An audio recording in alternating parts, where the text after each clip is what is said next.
for this morning's 90 mins on 90 mins. So the time is about 10 to 11. So an hour makes 10 to 12. So we'll go to about 20 past 12, according to my... I'm just trying to get it all back and running. Going live.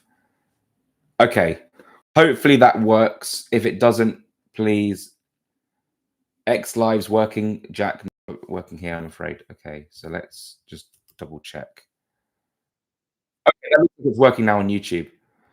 Looks like it's working now on YouTube. Sorry, guys. I apologize. You know, this is not new technology for me, but StreamYard's our StreamYard account has changed. Fulham's StreamYard account has changed. I've had to adapt whilst being slightly hungover on a Sunday morning.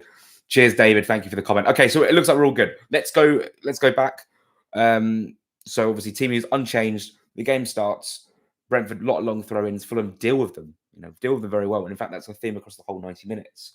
And then, of course, Fulham couldn't really get a big spell on the ball until about 7-8 minutes into the game, where they had a couple of blocked shots.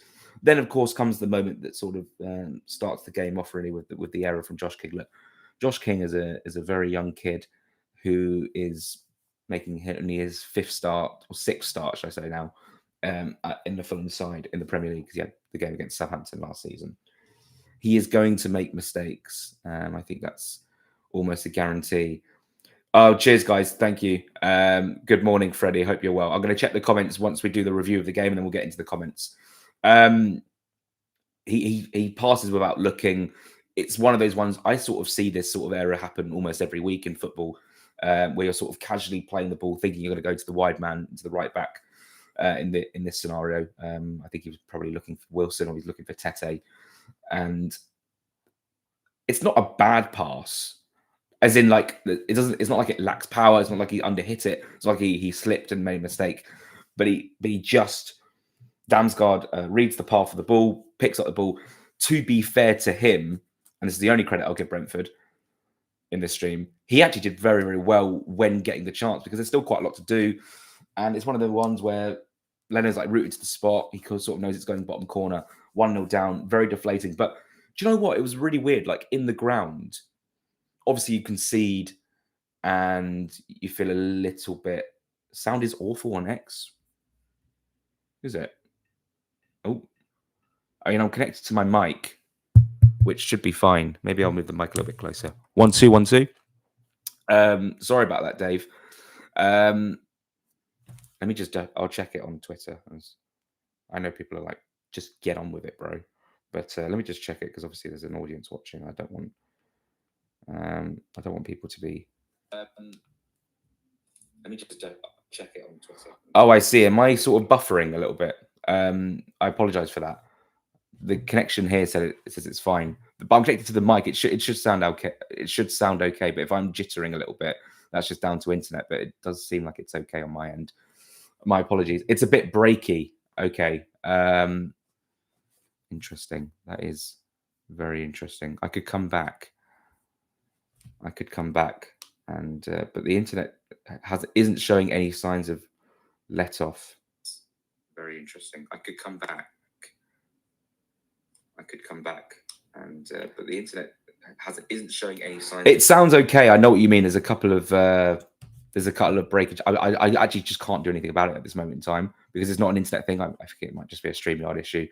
So I apologize. If you'd like to watch it on YouTube, you can go on my YouTube channel, Jack Kelly, journalist covering Fulham FC, and hopefully that will be a little bit more stable, if that's a little bit more easier for you guys. Let's get on with the game. There's a feeling inside the ground. I think it's because it was Josh King who made the mistake. 18-year-old kid, newly into the team. Everyone rallied around him in terms of players, fans. It felt really nice, and I didn't feel this like, from my position personally, I didn't feel this like wave of negativity when we conceded. I was a bit like, it's still early. We've got players to come off the bench if we need. Let's just get at them. We've had a bad start. We've had a moment where we have to recover. Now there is an internet sign, by the way, in my top right hand corner, which is sort of flashing. It sort of goes away and comes back. And Fulham reacted very, very well. In fact, Josh King reacted very well. He didn't let his head drop. It's what Marcus said after the game. He picked up the ball, went on some nice jinking runs, half turn, and then ran down the wing. Did really, really well. I think, was he trying to prove himself too much? there was some argument that he was like, "Oh, trying to do too much." My brother said this last night to make up for it, and I don't really believe that. I just think he just got on with it and actually replied or responded in a very, very good way. Let's get on to the Fulham goals. 38 minutes. Pinball in the box as Brentford just can't deal with some Fulham chaos. It falls to Alex Iwobi, and he finishes very, very well.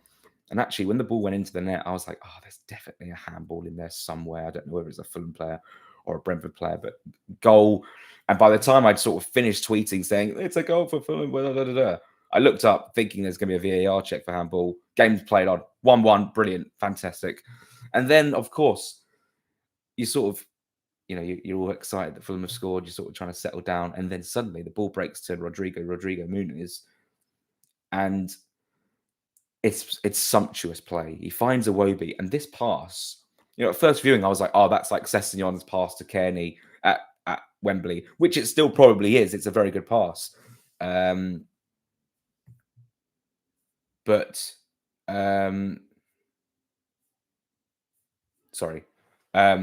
yeah, it's oh my god, I've lost my train of thought. It was like the pass at Wembley. Then you look at it back, and the pass from Iwobi in terms of to Wilson is absolutely sumptuous. It's unbelievable. He bypasses 3 players who are all sort of tracking back and could maybe easily slide into intercept, and he finds this sort of pocket of space, glides it through. First time finish from Wilson in the corner, and suddenly Fulham are 2-1 up in the space of 2 minutes. You're thinking, what the hell's happening here? I mean, it's fantastic. I mean, it really is incredible. And 2 goals in 2 minutes, just like 2 goals in 2 minutes against, I think it was Brentford last season in terms of scoring 2 goals in 2 minutes away from home. And then at home, obviously, we scored 2 in like 4 minutes.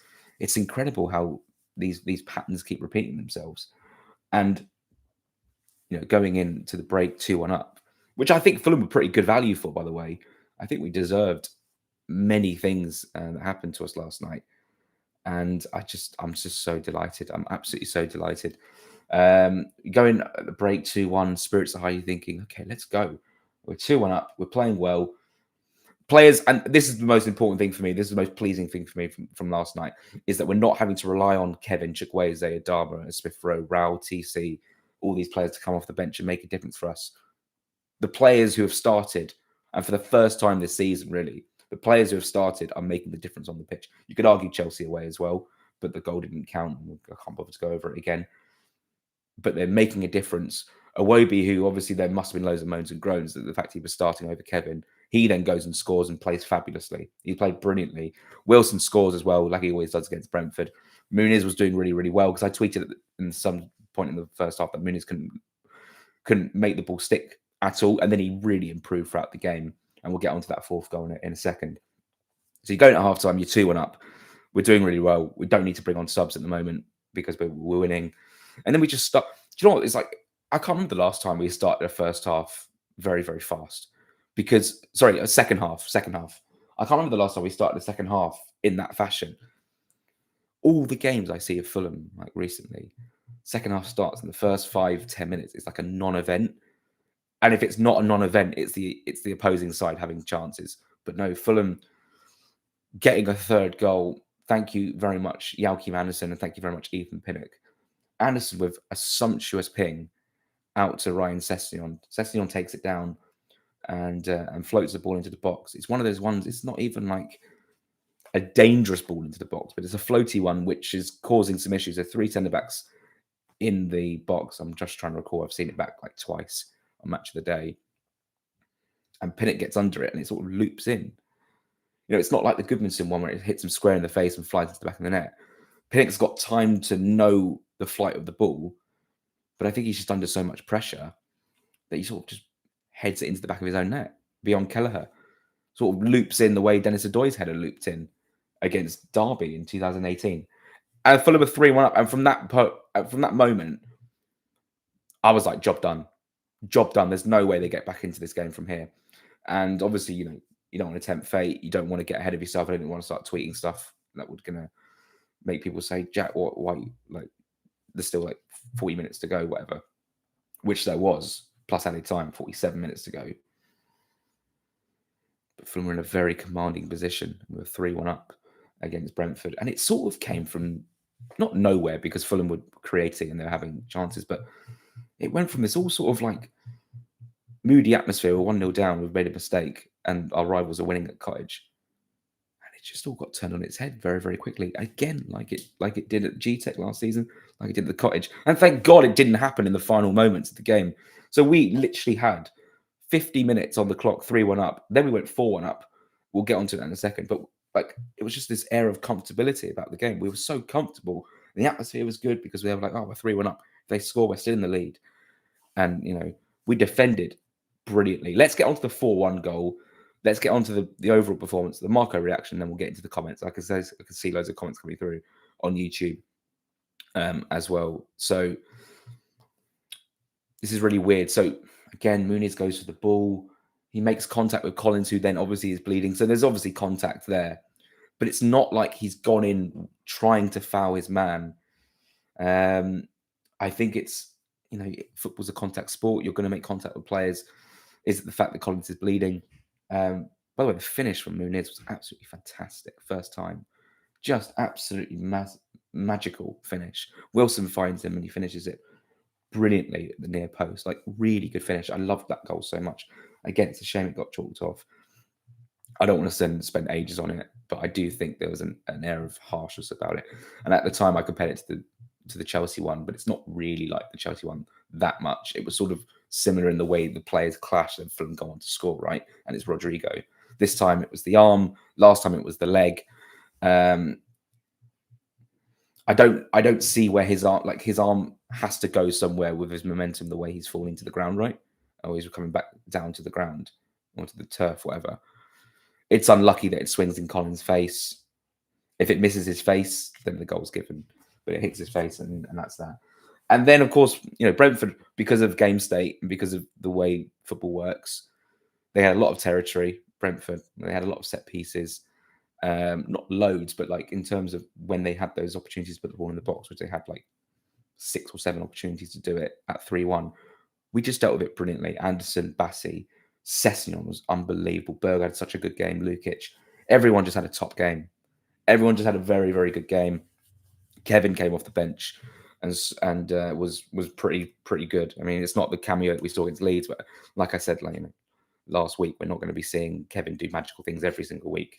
But he was really, really good when he came off the bench. And let me just get the subs up. Here we go. Kevin on for King. Also, the King dive was a bit of a strange one. Like, I don't think he intentionally dived. I think he was expecting contact and maybe felt a little bit of contact from Henderson, but he got booked. Lukic obviously getting booked like he always does. Leno got booked for time wasting. Kevin got booked for throwing the ball away as well.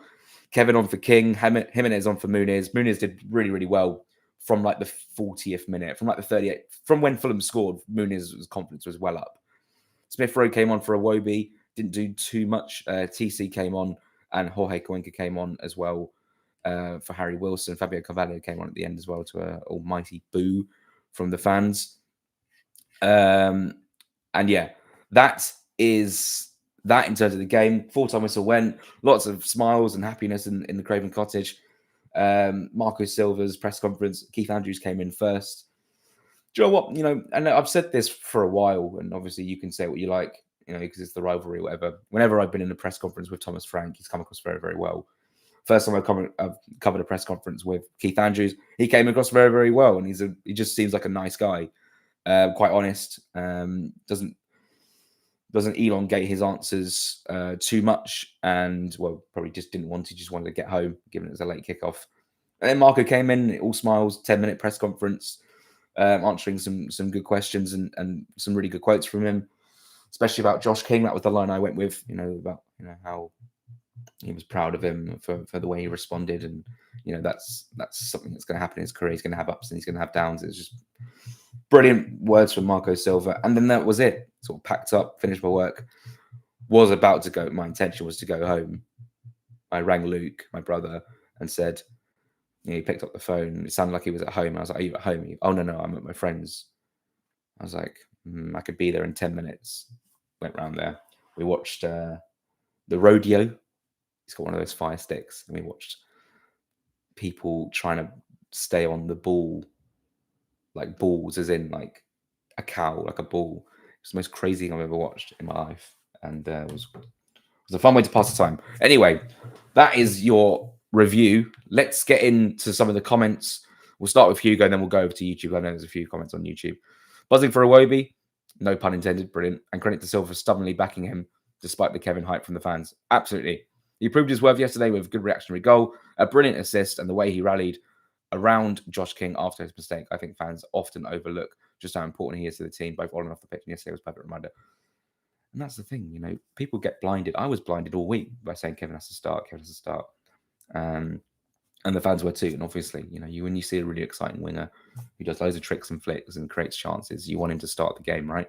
But actually, from a tactical point of view, Iwobi starting was absolutely perfect in the way that we built up. If he had an off night, there would have been obviously more clamour. There were chances in the first half from the Hammers fan. I heard it, get Kevin on. And I was like, come on. We're 1-0 down, give it some time. And I think like 5 minutes after those chances, he scored. I thought Iwobi last night was brilliant. And again, he's just such a class guy. And it's difficult because you've got Kevin who you want to play, you want to see play, and you want him in that position. But Iwobi does a hell of a lot for the team, as Hugo says. And I'm delighted that the goals are coming from all over the place in terms of having to, again, we don't have to rely on those subs to come on and change the game for us. Thanks for your comment, Hugo. And let's move over to YouTube. There's a few comments. Where do we start? Can I get them up on screen? No, I can't get them up on screen. Okay, so it's slightly different to StreamYard.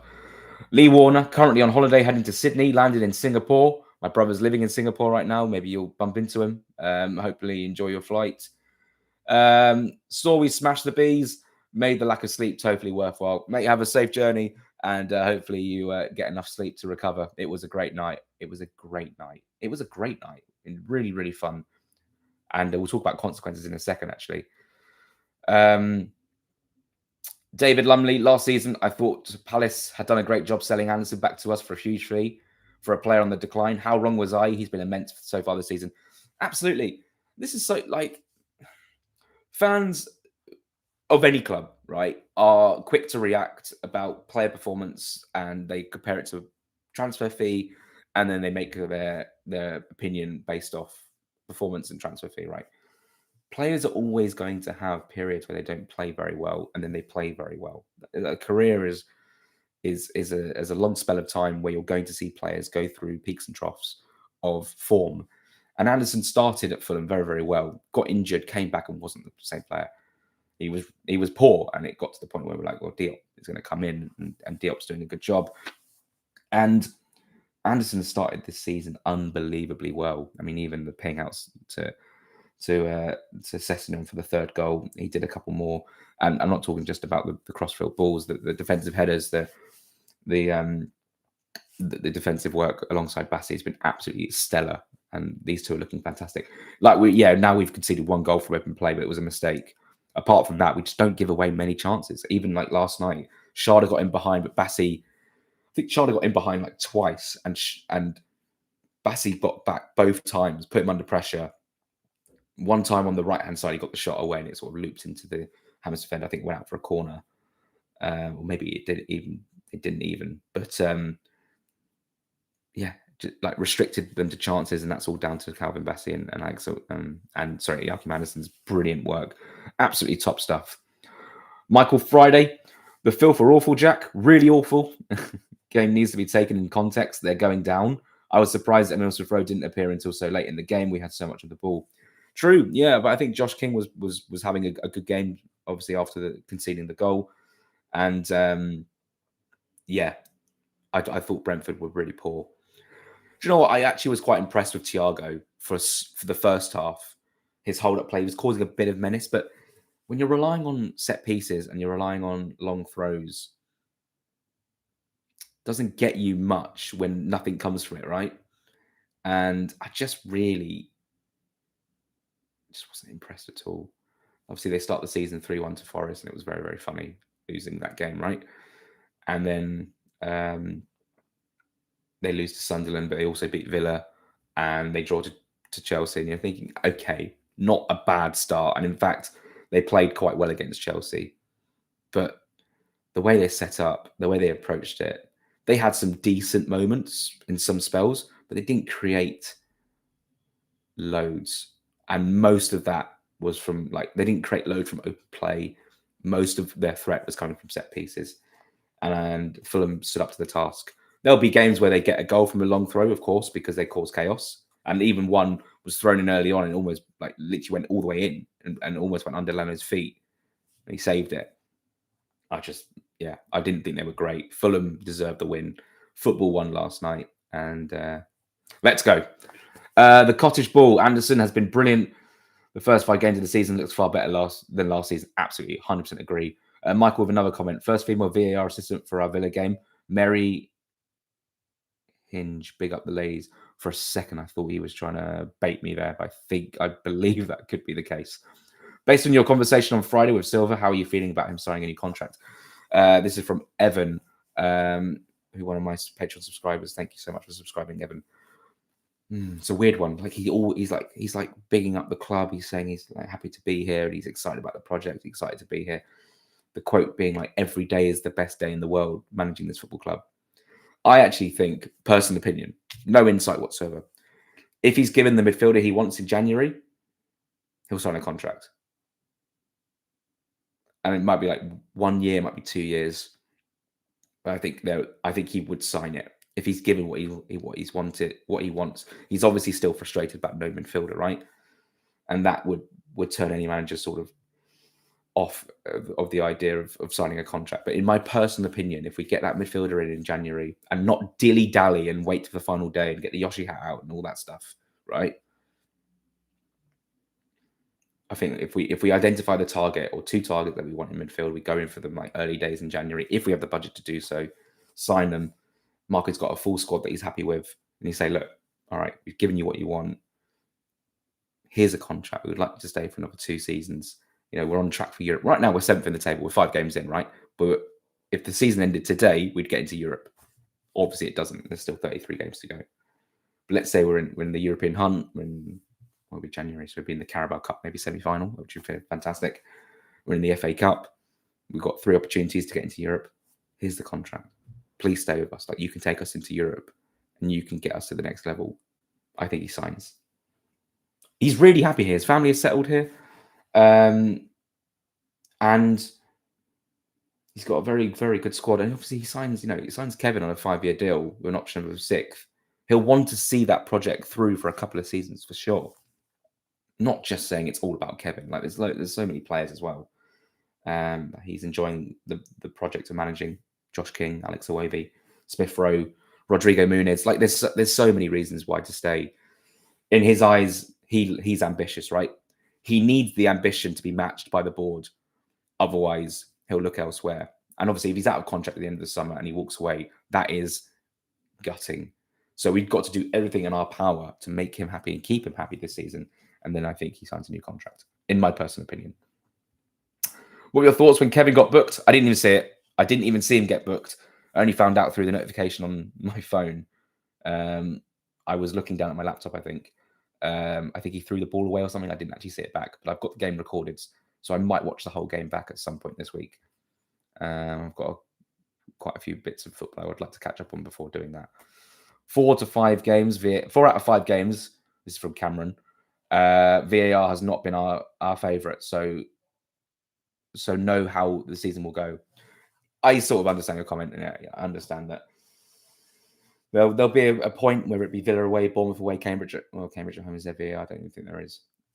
Villa away, Bournemouth away. We might have a VAR decision go our way, right? It's annoying that basically, I think, like in all these games, well, for me, Man United, Chelsea, and Man United, Chelsea, and last night, we've had the referee give their announcements after review. I feel like I'm getting PTSD from listening to this, like after review, and it's always gone against Fulham, right? So frustrating. One will go away at some point, and VAR is there's no point sitting here and talk about it. It's just a waste of time because it's not going to change, is it? Kevin to start Tuesday, perhaps. Yeah, and Chukwueze and JKA. I mean, there's so much to look forward to. I tweeted this last night. Like, we didn't even reach top gear last night, and we have so much to look forward to. Like, we haven't even seen the best of or enough of Kevin yet, and probably the best of Kevin yet. We haven't seen Chukwueze. We haven't seen Robinson. We haven't seen JKA. Obviously, Jimenez can still come in. Traore, plus all the players that have started. We have such a good squad. We have such a decent squad. And if Berger and Lukic could perform to that level every week, we're in the money. Obviously, Josh King is still developing and is going to get better. Seth Ridgen could come through. You never know. We've got players like Macaulay Seth Ridgen in the academy who are doing fantastically well. Chibi Nwoko. I mean, obviously, I'm going all the way down to the 21s, but in terms of the first team, we're in such a good place right now.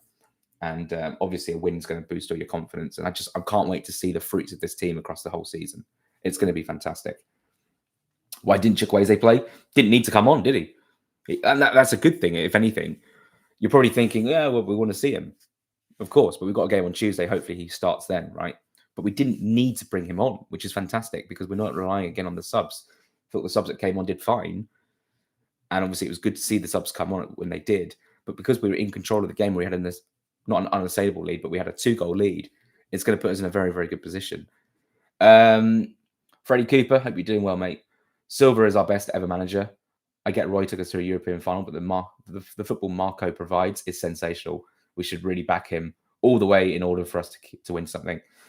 Look, Roy's always going to be a legend in my eyes. And, a lot of old school fans will tell you that, that was the best days of supporting Fulham of their lives. But Marco Silva is giving us some very, very good days. And, if we get into Europe under Marco Silva, that's going to be like, I think that pips it for me. Just because maybe I'm biased and I'm sort of old enough to experience Europe. Like I was too young to experience Europe last time. That's probably where you, Freddie. But I'm just absolutely delighted with Marco Silva, and he was delighted last night, which is good to see. Honestly, I only think a top 6 English club would pry Silva away. Whilst I also agree with that, obviously the United job is going to be up in the air. I'm actually like wanting United to win games now so they don't sack Amorim, because I feel like they'd go after Silva. And also I want that guy from the United Strand to cut his hair. What a guy, by the way. I love his TikToks. They're so funny. I also think Portugal would be a pull for Marco. He's always said that. Michael Friday with a message retracted. Hopefully it wasn't anything too rude. Or maybe, actually, hold on. Maybe he's just edited it and it's down here because he's commented again. Darkwing 009. What was exciting about yesterday? We played so well, and that wasn't even our best 11. Looking forward to seeing how far we can go. Exactly. Absolutely 100% the point. 100% the point. We haven't reached peak level. You don't really sometimes you start well and you reach peak level early and you can drop off, and Fulham have dropped off a lot this season. But we're only 5 games into the season. We've got players to come back and to fit into this team. Let's just hypothetically say, let's imagine we have an 11 of Leno, Tete, Anderson, Bassi, Robinson, Lukic, Berger, let's say King for the sake of argument, and then Kevin starting, Muniz, Chukwueze. Unbelievable. I mean, that sounds incredibly exciting. Incredibly exciting. And I'm sure there'll be a game where we line up like that. Michael Friday. The Fulham job would be very tempting for many top coaches. Hopefully Marco signs Jack. But if not, then we won't be short of suitors. Absolutely. And I don't necessarily want to be talking about Silva's situation every single week, as he doesn't probably want to talk about it every single week, but it was obviously going to be a topic of conversation. I said that in the summer on Patreon. I said that this is going to be a topic of conversation that's going to come up every single week. But yeah, I think people will look at this Fulham squad and the assets that we've got and the stadium and the stand and the ownership and the investment and go, yeah, it's a good job. So if Marco was to leave, which I don't want him to happen, I don't want that to happen. I'm very, very happy with Marco Silva. I think there would be a real number of managers who would like to take the job on if the foundations are there. If we're in a good position, if we're in the Premier League, if we're stable and we've got the Premier League money coming in. Steve Fry, Epic Tuesday. It's going to be fun. Yeah, look, it's not a guaranteed win. Cambridge are going to come with a game plan. They're going to defend for their lives. But if we can get some tricky players on the pitch, I think it's going to be a good fun. Anything about Robinson? I didn't ask about Robinson. And I see Paul's comment, Robinson not even on the bench is a worry. 100%. It's a worry. And I think there's a press conference literally tomorrow, 12:30. I'll tweet about it later so people can get their questions in. I think one of my first questions is going to be about Jedi. So I will definitely ask.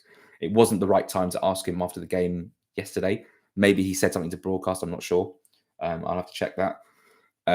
But tomorrow's press conference is very much going to be about Robinson, Chukwueze, JKA, Ridgen sort of questions, which is going to be great. Michael Friday, you ever given the opportunity to interview any of the board, Jack?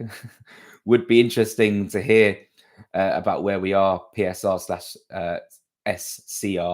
Love to hear from Ali Mack or a member of the recruitment team. It's on the to-do list for sure. I have I put one question to Ali Mack before an event last season. There's definitely a way. I hopefully I can. There's definitely some way I could probably speak with one of them at some point.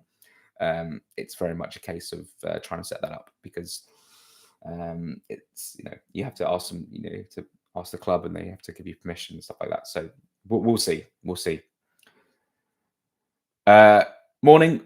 Thank you, PT, for commenting. Slept at around 6 a.m. after watching us put the bus stop in their place again, but was well worth it. Up the Fulham, off topic. But what are the chances of Kusiasare getting some game time anytime soon?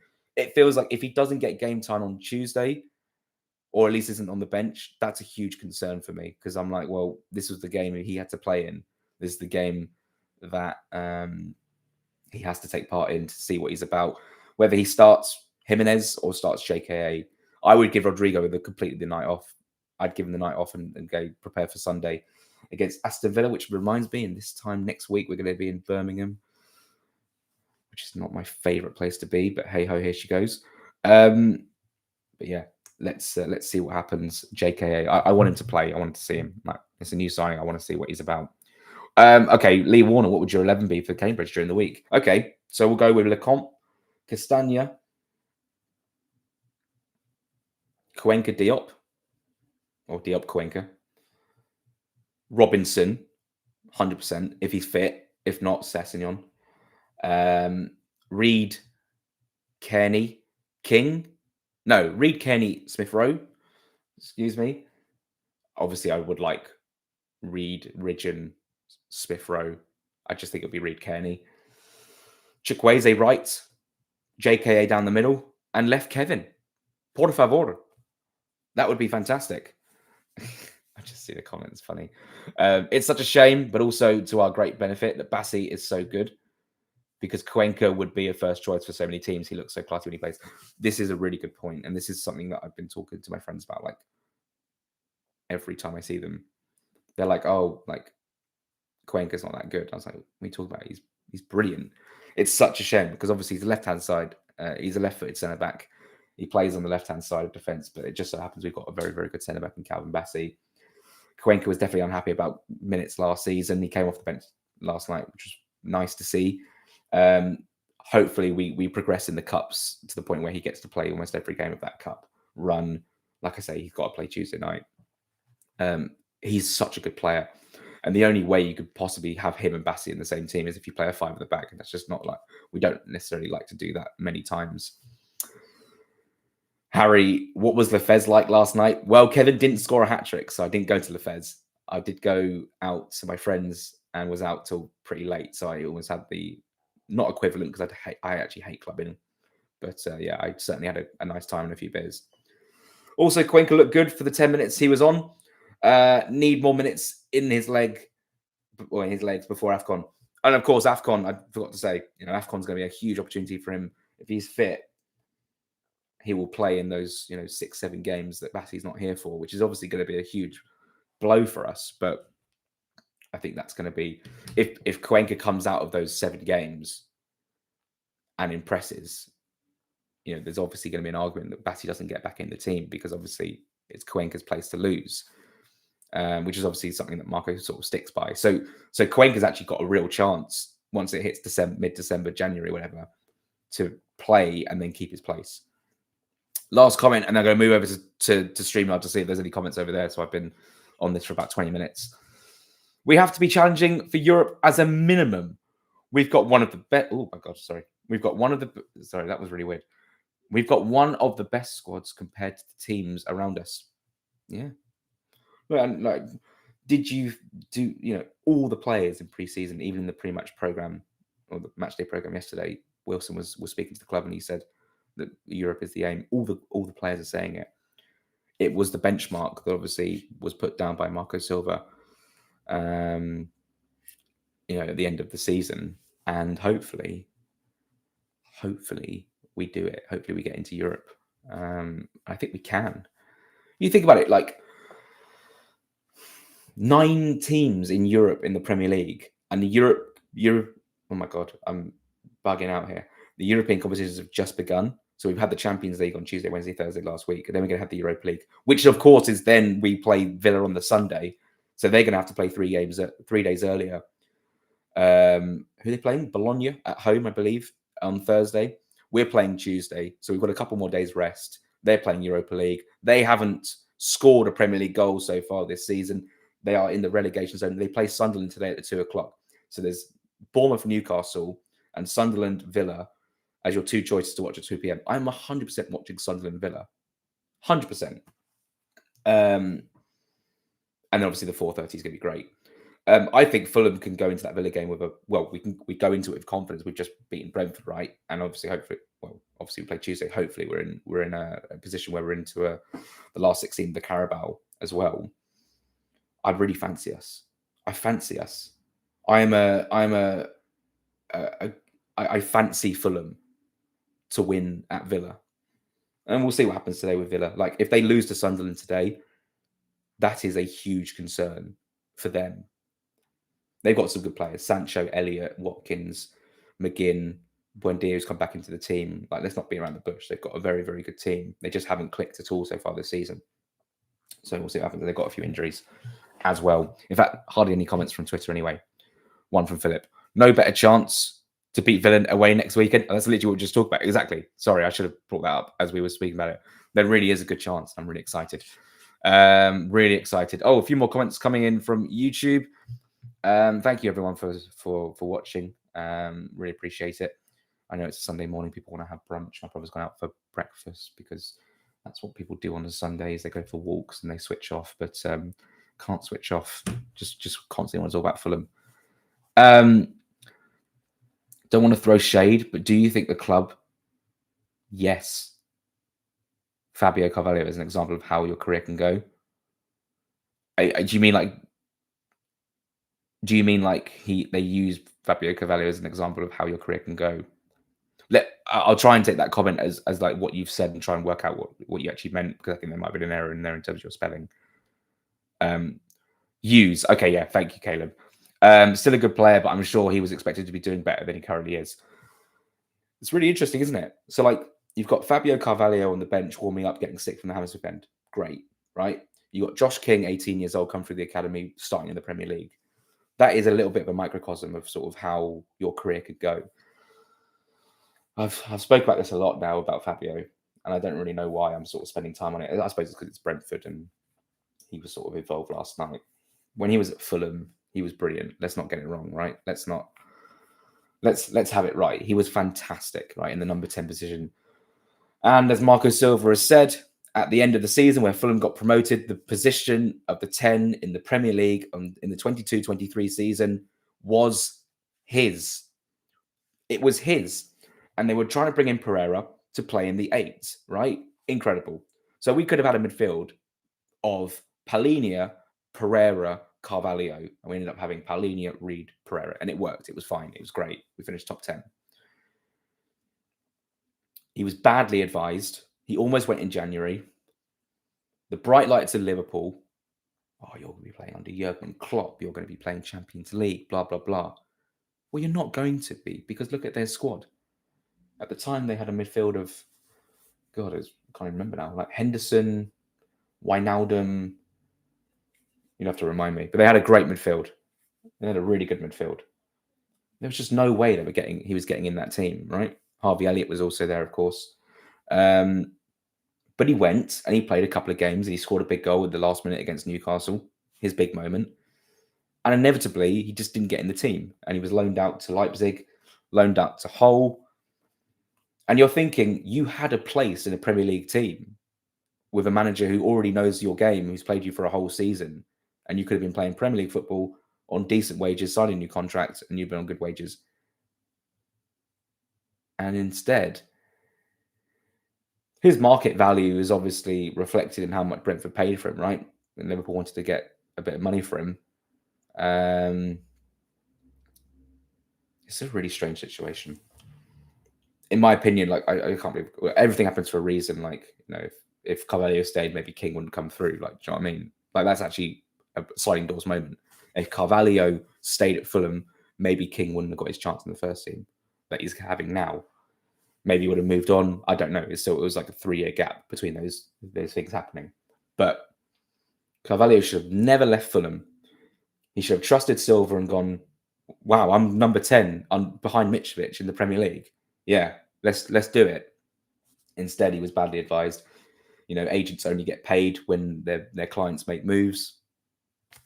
There we have it. You can work that one out for yourselves. And then obviously, you know, he comes off the bench. You know, he's doing okay at Brentford. It's not like he's not in the team, like he's in the squad. But I feel as if he would have had a better pathway if he'd have stayed at Fulham. Doesn't really matter anymore. I don't lose any sleep about Fabio Carvalho anymore. To then go to Brentford, I think. Yeah, I remember being at the Hoffenheim game away in Hoffenheim for the friendly and finding out Carvalho was signing for Brentford, and I was just like, why? Just completely making a rod for your own back in terms of abuse. I know that's obviously not the forefront of his mind. It's a good move for him. It's a Premier League club, whatever. But terrible. Any chance we look to sign Carvalho? No. I don't think so, mate. Let's move on. Kelleher was poor last night, Jack. Thought he should have done better with the first two.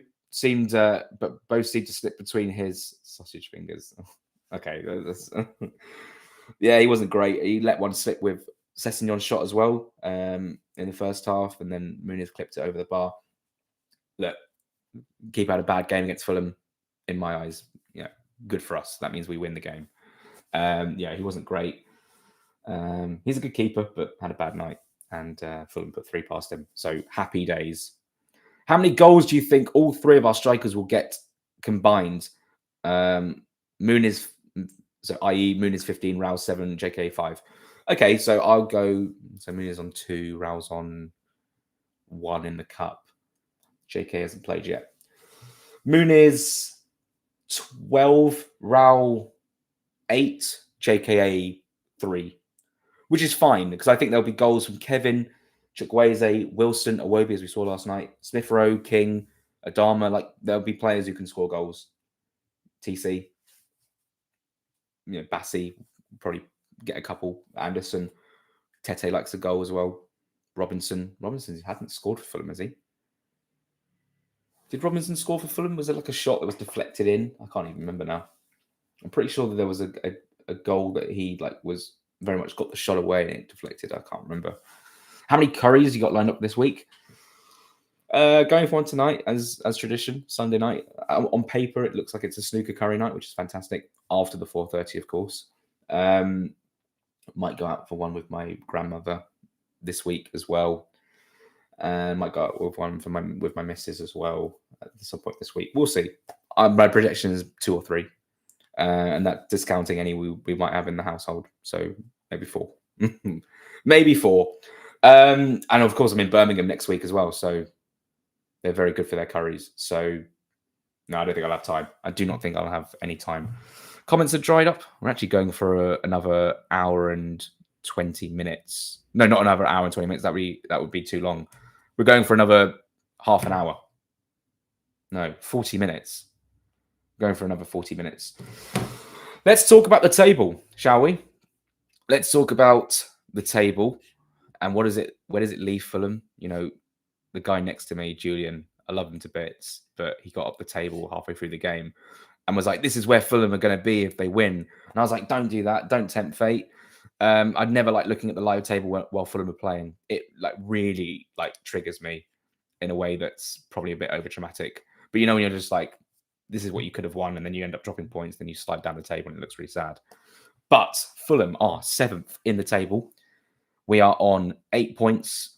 We are 4. We've got a +1 goal difference, which is obviously good. We've scored 6 and conceded 5.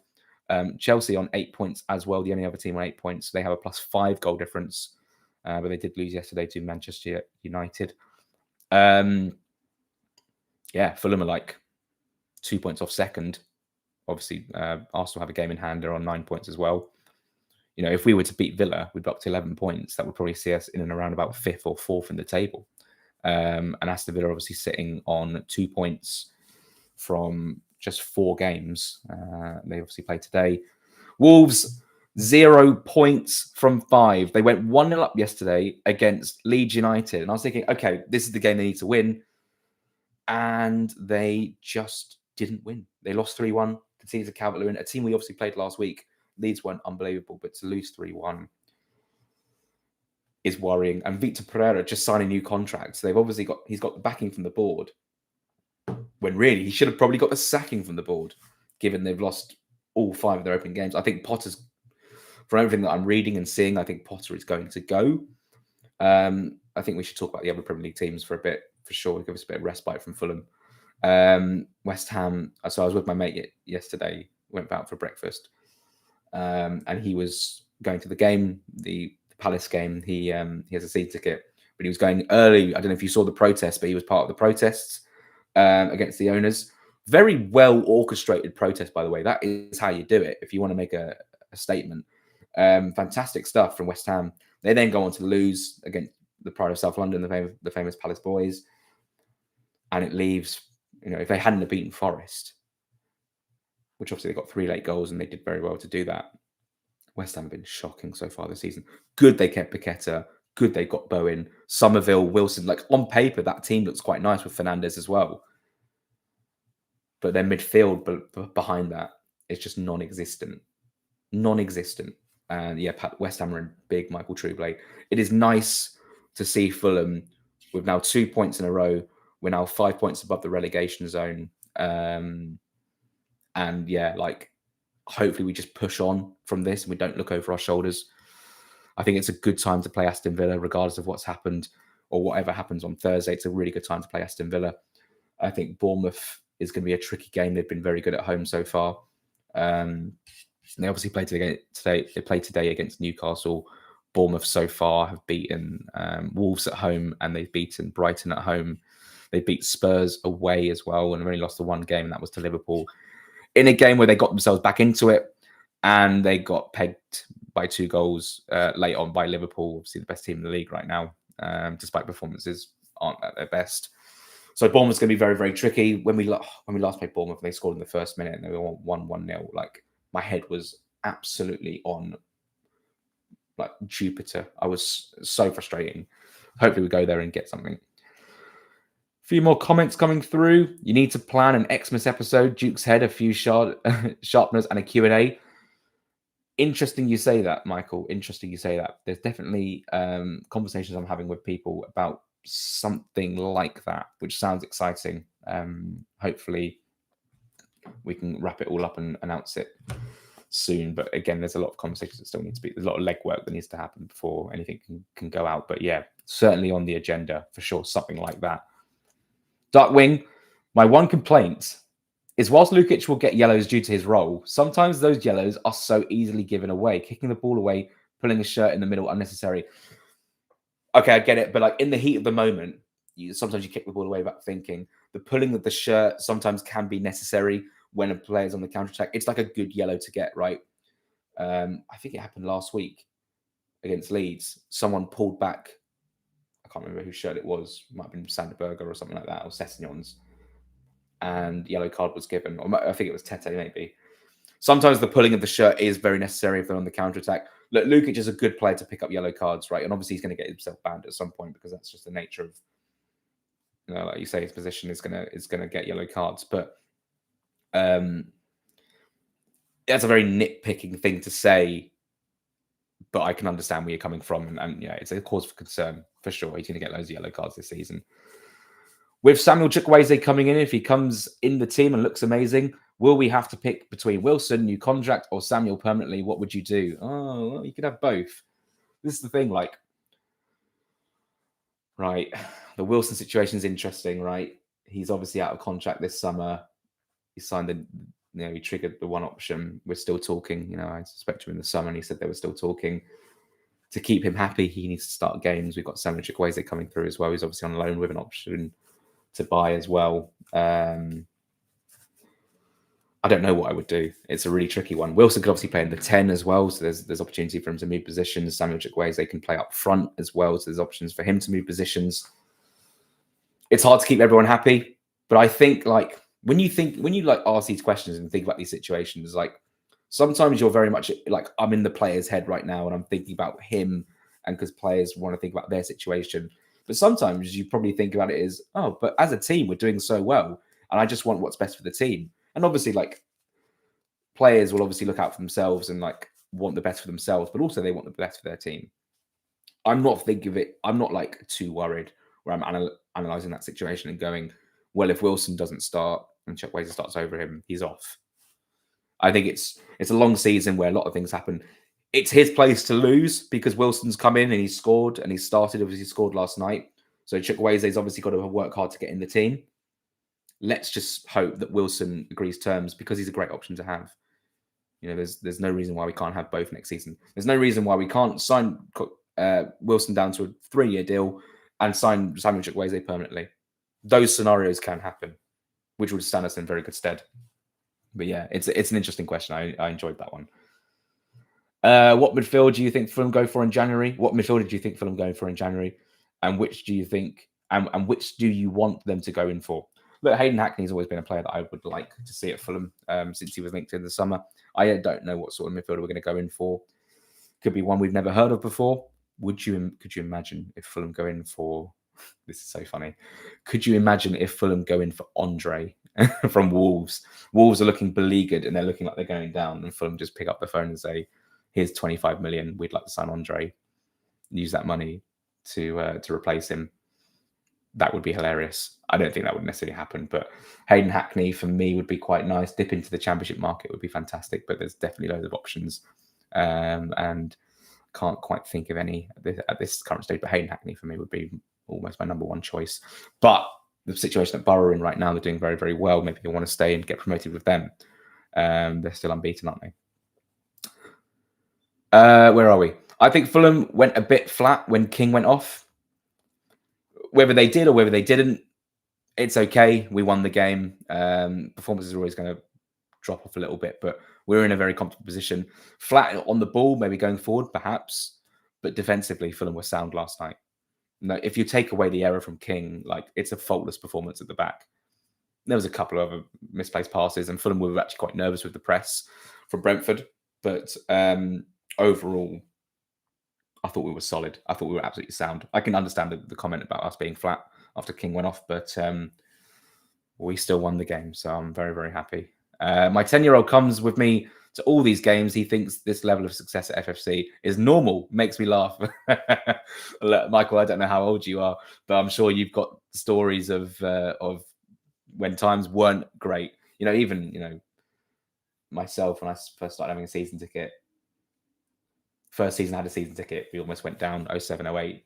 Second season I had a season ticket, we almost went, well, we did go down 13, 14. I actually texted my friend yesterday, and look, this was probably a lineup we played in the Championship. Karaili, Hoogland, Bodgeroff, or Hutchinson, Byrne, Sean Kavanagh or Staphylidis, Parker, Tunnicliffe, Lasavine and Christensen, Brian Ruiz in that sort of diamond under Kit Simons, Woodrow McCormack. The pits. The absolute pits. And we are now in a really good position. With Kevin and Muniz and Wilson and Iwobi and Robinson and Sess and Yauki Manson and Bassi and Leno. What a team. What a team. Would you give Adama a new deal, or is it time to move on? Also, Sasha, new contract talks soon, surely. Yeah, Sasha Lukic signing that is a one that I'm keeping an eye on as well. Sasha Lukic, she's had such an incredible rise at the club. I think it could be the Dharma's last season, in my opinion. It wouldn't surprise me. Then again, he's a very good option. He's a very unique option, but it wouldn't surprise me if this was his last season at the club. I still think he's a good option to have, and I think he's someone who's going to play a lot of football this season for Fulham. I don't necessarily think that his contract will be at the top of the priority list compared to Muniz and Lukic, like you say. We'll see. Surely Reed is not happy with playing time. Shall we just cash in on Reed and swap him with Seth? Well, Seth obviously hasn't played any men's football yet. Reed's a very safe pair of hands and very, very good. I think he understands his role. Fulham obviously still short in midfield, according to Silva, and I still agree with him. So I wouldn't be just discarding Reed. I think he plays 90 minutes on. I think Harrison Reed will play 90 minutes on Tuesday. He set up the goal for Raul Jimenez to make it 2-0 against Bristol City. He is not just this guy you're like, oh, well, he doesn't play anymore, therefore let's just swap him out for Seth Ridgen. I think he still can play his part this season. Definitely still play his part. PT, I totally missed that Kevin got a yellow. What was it for? I think he kicked the ball away. Not a great start for him in my FPL team. I put him in my team as well, actually. I think he kicked the ball away. I didn't actually see it at the time. Regarding Seth, what do you see as his pathway? Another season in the under-21s and then a loan, or do you think Silva might look to push him onto the first team? A bit like what he did with Josh King. So, yeah, this is really, really interesting. It's something that I really want to get into. So thank you for asking, Lee.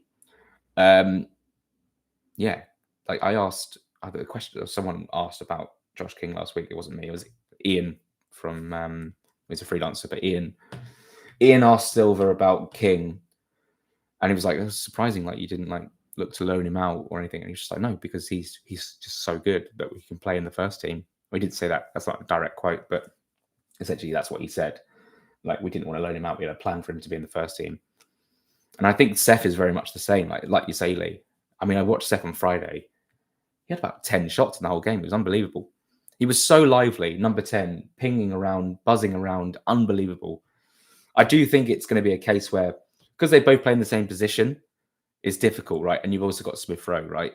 If Ridgen comes through, Ridgen can play in the 8 as well, of course. So he plays in the 10 for the under-21s. Playing in the 8 for the first team is going to be a huge step up. It's like King played in the 8, number 8 position for the under-21s, now plays in the number 10 for the first team. It's really, really interesting. Logic would then assume that he goes out on loan, but I don't want him to go out on loan because I think he's so good that he can be in the first team. It's such a good problem to have, but in terms of managing minutes, let's not forget, by the way, Seth is 17, and Josh will be 19 before he's 18, before Seth's 18.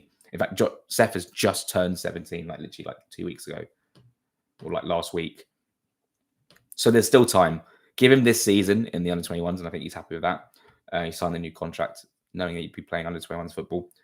There is going to be opportunities for him to play in the first team and train with the first team all season.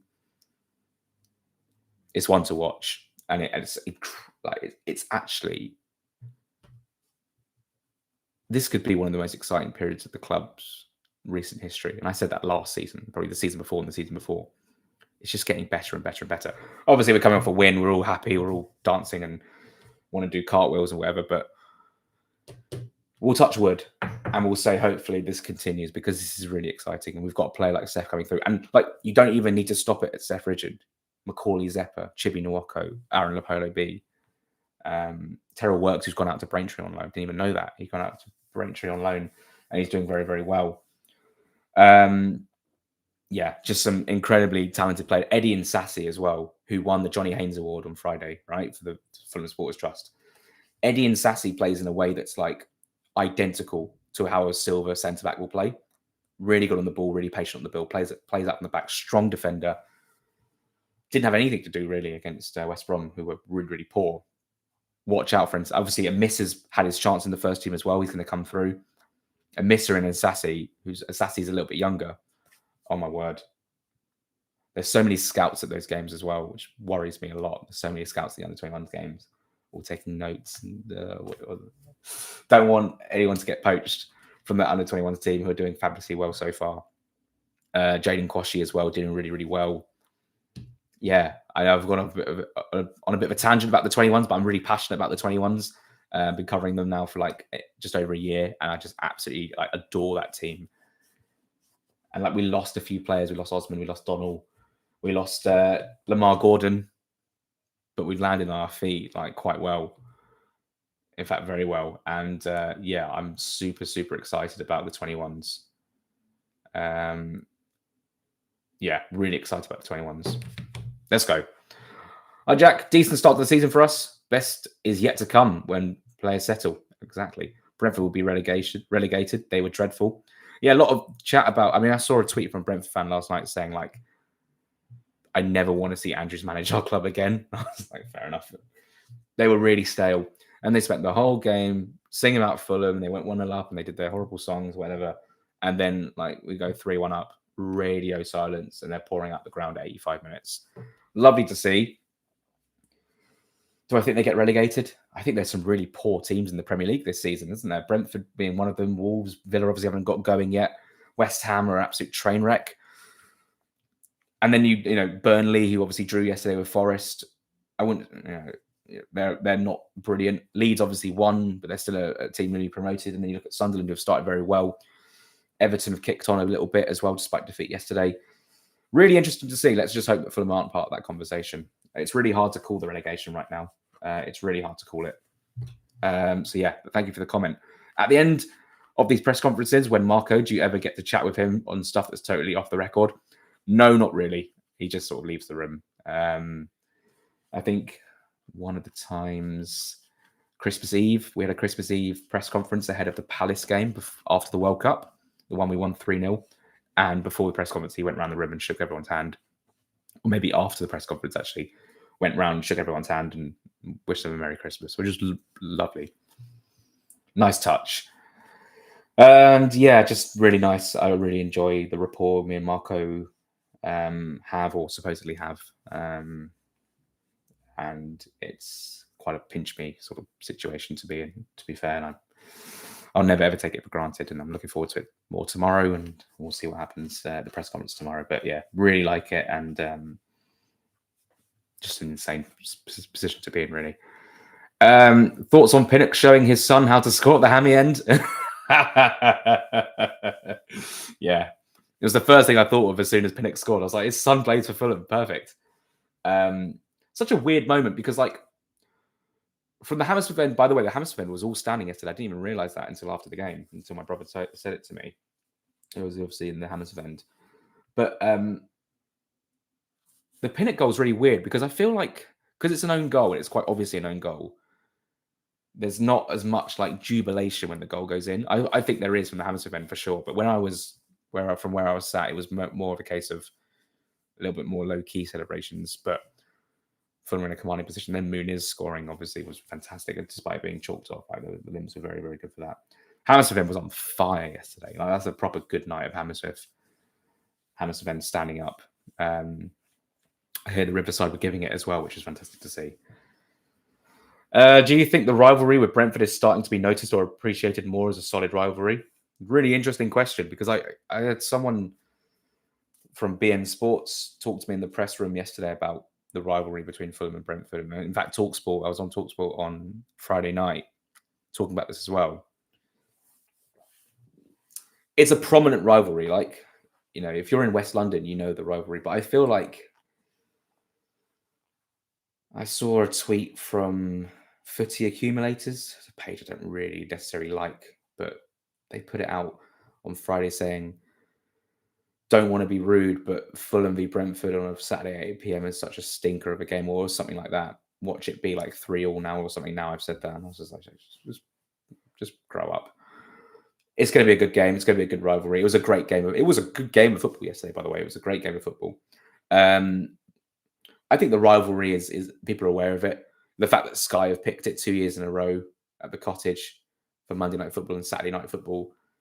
They won a big derby on the telly. You know, as like Brentford versus Chelsea was on the telly last week. People are aware of it, I'm sure. And if they weren't aware of it now, they certainly will be after the last couple of seasons. Which ground has had the best food put on for journos since you started? Oh, one of my favourite questions. Tottenham Hotspur. Oh my goodness. I didn't go in the press box for Tottenham away last season because I just couldn't get a pass. Hopefully I'll go this season, given it's a Saturday night, and I'm down to do that, obviously. I'm revved up to do that sort of game. Tottenham Hotspur, when you go into their press room, it's like being in hospitality. And the food. So I've covered Tottenham a few times for haters, luckily. And every time I get put on Tottenham, I'm like, at Tottenham, I'm just like, yes. It means I get some really good food.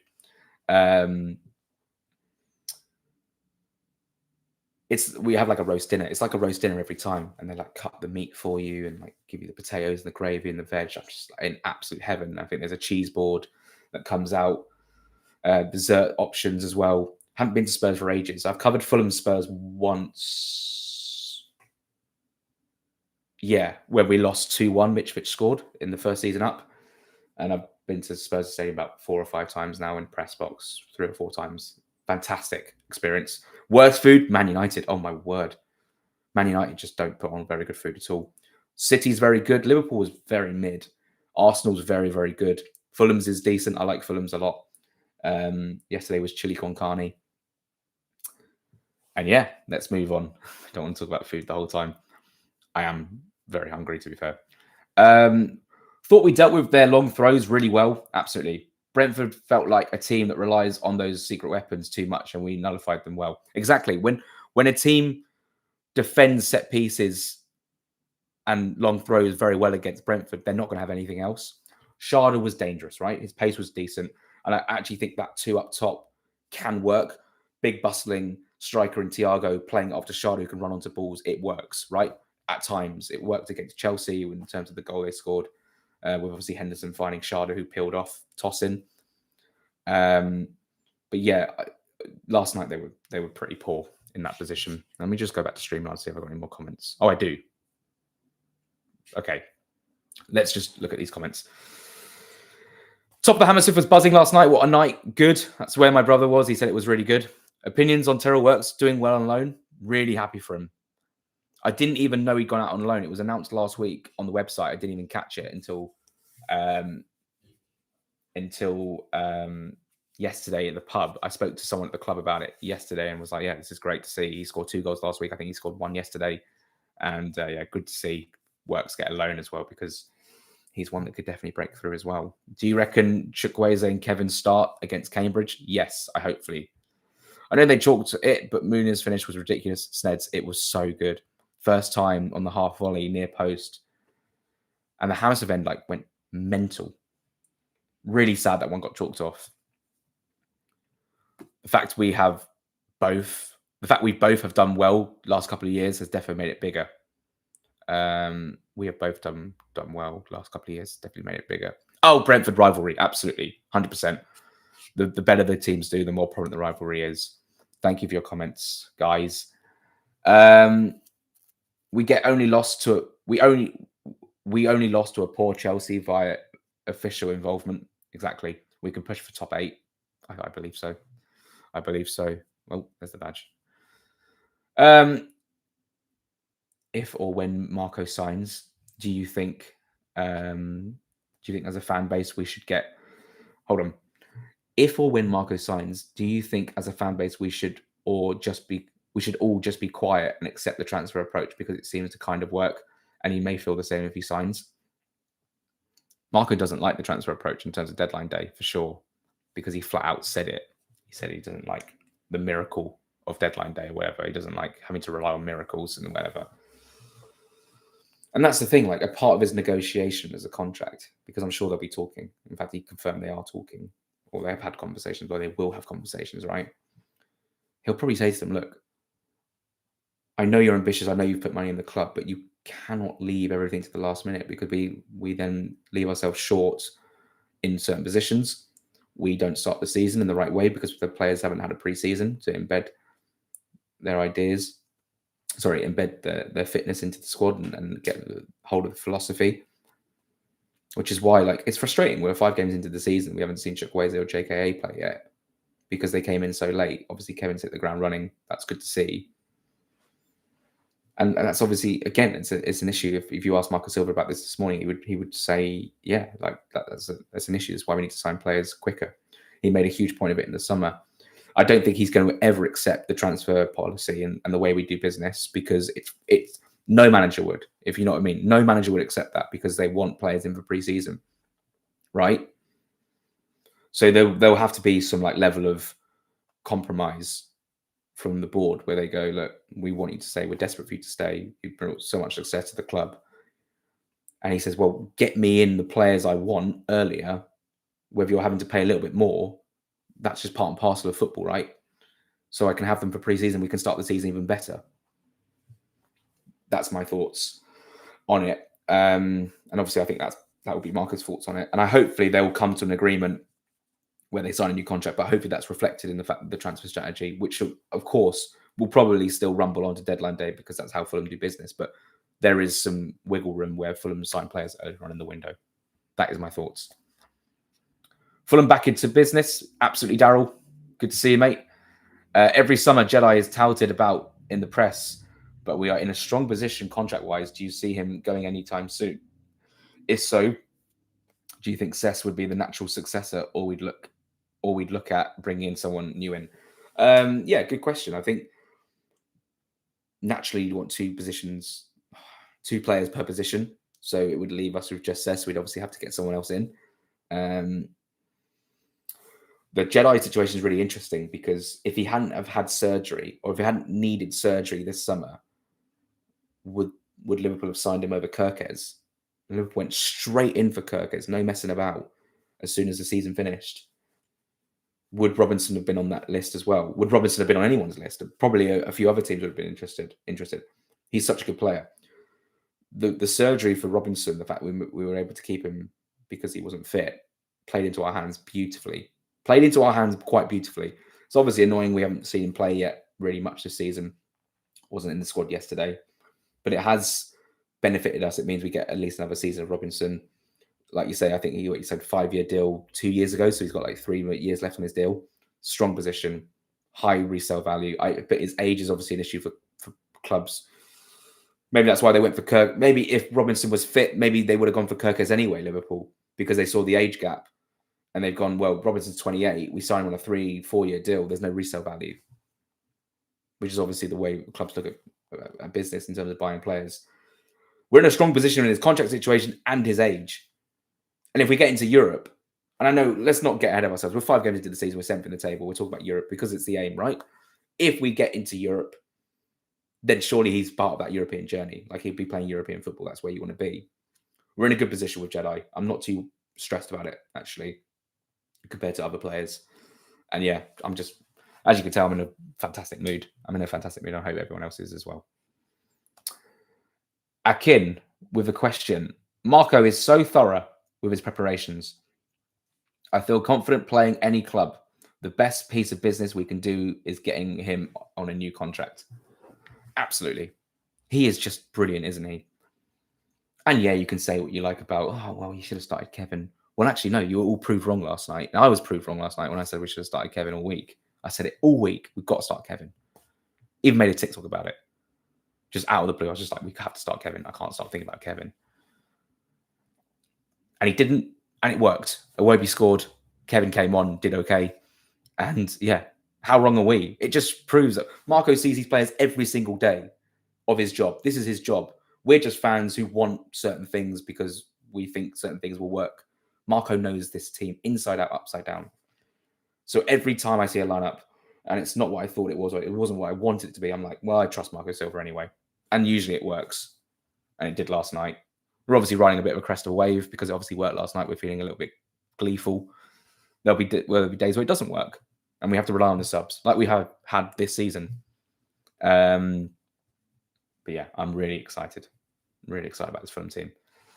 Side note, isn't it great that after 5 games, everyone in the fan base is buzzing, positive vibes, and everyone is happy, considering the transfer opinions, which don't change, I get, but great vibes. It's great, isn't it?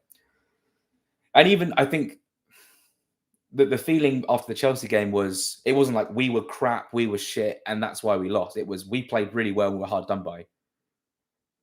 So I see it as like, we've had an incredibly good start to the season. Gaining a point at Brighton, gaining a point against United when they probably should have been 2-3 goals up. They had a penalty, they missed it. Losing to them, but we played very, very well in the first half and would have kicked on. We had the whole life sucked out of us when the VAR situation made it 2-0. And then we go and win the next 2 games. This is great. And we're in a Carabao Cup game on Tuesday. And Villa away, which, by the way, we never get anything from Villa apart from when we played them in 13-14. We beat them when I was there. It was unbelievable. Right? Now I'm going into that Villa game, who have not scored in the Premier League yet. They obviously play at 2 p.m. today. And I'm thinking, start Kevin. Again, obviously, I'm saying start Kevin because the counter-attacking opportunities we're going to get is going to be incredible. I'd probably maybe play Iwobi in midfield for his ball carrying. I don't think we should drop Iwobi whatsoever after that performance, but I think we should play midfield because there was one opportunity where Iwobi got the ball in the midfield, sort of the central area, and he drove forward with the ball. I think his shot was blocked, but very positive running, and that's why I'd like to see Iwobi in that position for sure. And I think that allows obviously Kevin to play on the left hand side. Positive. Everyone's buzzing. Everyone's brilliant. I've literally, like, Twitter last night was brilliant after work, sort of scrolling through, smiling and liking everything that I was seeing. Loved it. Absolutely love it. Come on, Fulham. Agree, RE positivity. Great time to be a Fulham fan. Love it. Great stuff, Lee. Thank you for being part of the stream. We're only going to go for about 7 more minutes. The time has flown by. Absolutely flown by. Lazio 0, Roma 1 in the derby. Bloody hell. Thought Cess looked great yesterday. He was. If there's a spot for Cess in the team, is there a spot for Robinson in the team? Sorry, is there a spot for Cess in the team when Robinson is back? Yeah, I think they'll obviously rotate. And obviously, because of the situation Robinson's in, he's not going to come back and play 90. There'll be, you got 5 subs. I think Cess comes on, or Cess starts and Robinson comes on. I think Cess is very, very good. Considering where he was this time last year, where he wasn't getting any game time, he wasn't fit enough, because he was obviously didn't get much football at Spurs in those last seasons. He's in a really good spot right now, and I think he's going to be someone I want to ask about tomorrow with Marco Silva, because he is going under the radar, isn't he? Left back. You think of Fulham and you think of left back, you think of Robinson, you think of the overlapping runs, you think of the build up and the crossing and the recovery runs.